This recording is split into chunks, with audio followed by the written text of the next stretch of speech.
I'm observing the moon on the comfort of a table and a chair, sitting on a chair, with a tracking small tabletop telescope. This is a Meade ETX 90, I think it's RC or CA or something like that. This is the old version. The mount is the old version, the tube is a new version, I think. I just married them together. And I'm looking at the moon with the tracking on and the teleview panoptic 24mm. It's such a comfortable setup and tracking. Oh, I never had such a joy sitting somewhere after a hard day's work, just listening to my favorite music or podcast and observing the moon.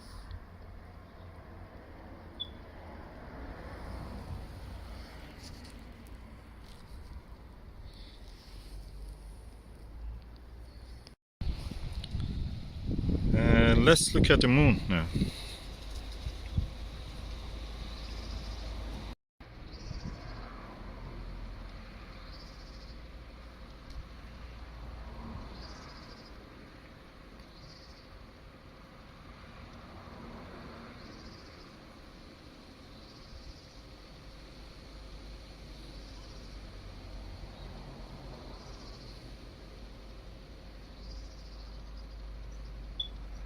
As you can see, it's tracking the moon.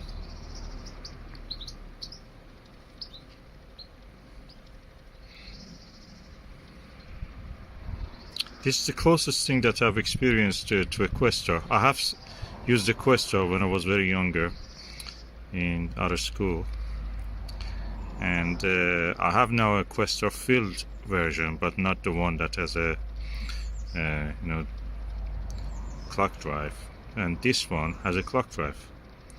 It's not a go-to, but it's perfect for planetary or the targets that you can actually follow. You find it and then it follows it.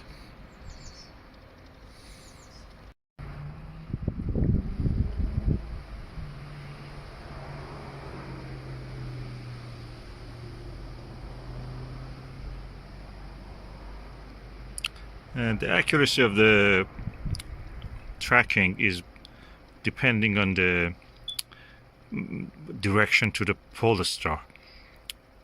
So I have just roughly aligned it to the polar star, Polaris, because it's not daylight practically.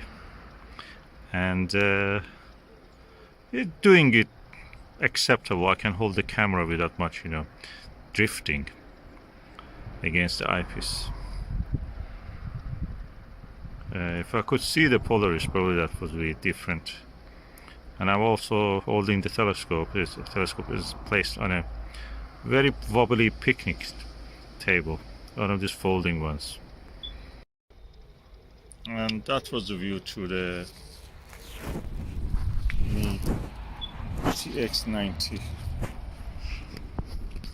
tracking one, not go-to one. I love this tracking one. You can do it in the daylight. You can use it in daylight. So clever, simple and clever.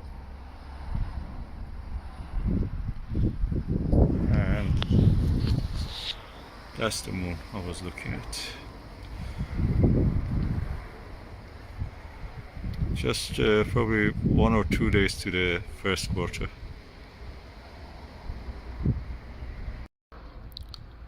I'm now using the Skywatcher Nirvana, one of the most comfortable eyepieces I ever have seen. This is a 16mm ones. The 16mm one, which is has an 82 degrees field of view.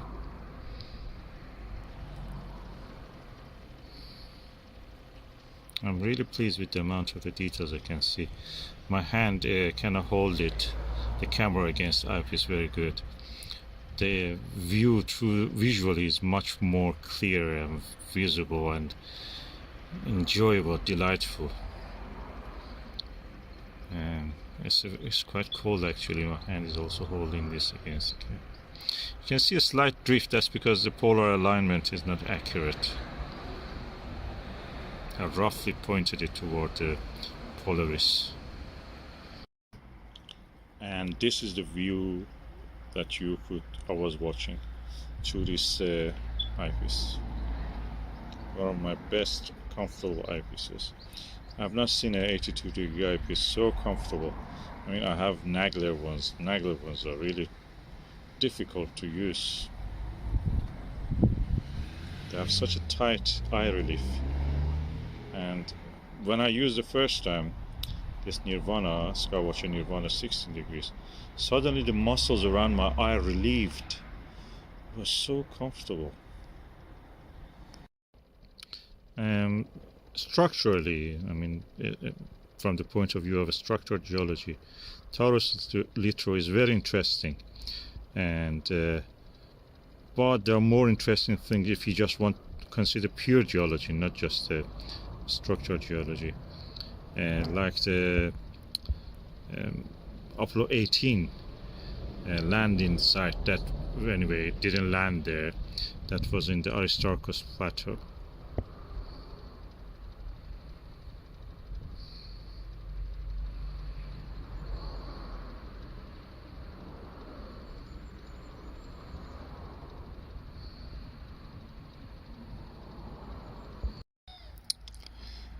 Okay, I found the source of the error in tracking, actually.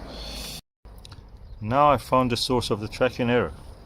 The correct position is this hole, but by mistake I put it in this hole. So now it is tracking perfect. So this is the hole that you have to put it, at least for me, if I'm in the UK. For other locations it may vary. I have a video which shows that for different locations. There's a document, a very rare document. I found it after searching a lot, and you can use that.